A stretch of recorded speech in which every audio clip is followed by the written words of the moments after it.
Barbershop conversation, guys. Feel free to hit the subscribe. I gotta talk about this shit, man. Luke Walton gets fired Friday, gets hired on Saturday. Now this is, I'm talking about the overall view of this. I'm not talking about Luke Walton or itself. I need us to understand something, right? You see how they protect each other, which they are supposed to do. Luke Walton. Basketball is a family business for Luke Walton, right? I'm uncertain how all his brothers. I think he got 4 brothers, and we all know who Bill Walton is. But he got fired on Friday of the Laker team, who went under 500, who has been under 500 under his tutelage all 3 seasons. And you mean to tell me? You mean to tell me he can do better with the Sacramento Kings team in the same conference with basically the same amount of level of talent, excluding LeBron James? This is why it's important that channels like you, boxing fans like you, and people like you understand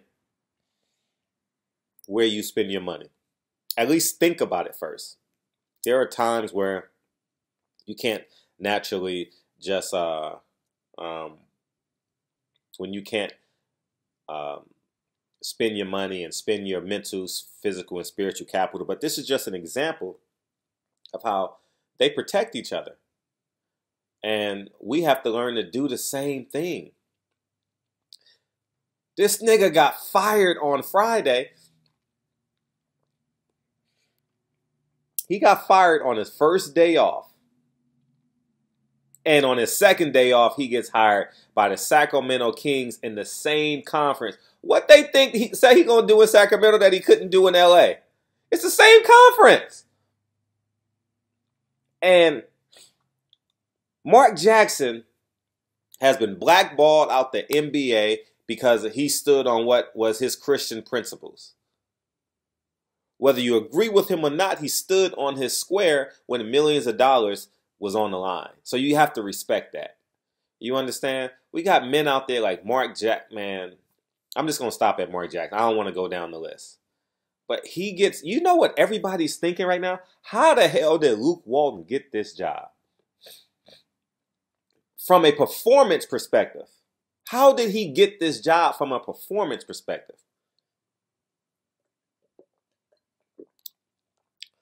I'm watching the Orlando and Toronto game, and it just went across my bottom line. Listen, I just realized I haven't watched the Orlando Magic play since Dwight Howard left. I was like, I don't know nobody on their team right now. I was like, is Jameer Nelson still the point guard? Where's Courtney Lee at? You know what I mean? So, Stan Van Gundy. I ain't watched him since. And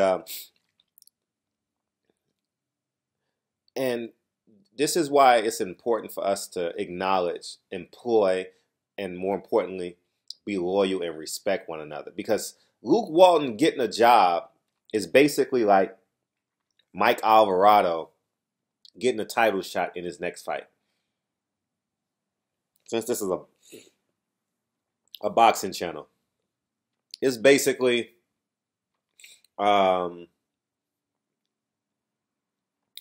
Lopez getting a title shot in his next fight. Hasn't earned it, right? So at the end of the day, man, I just think that,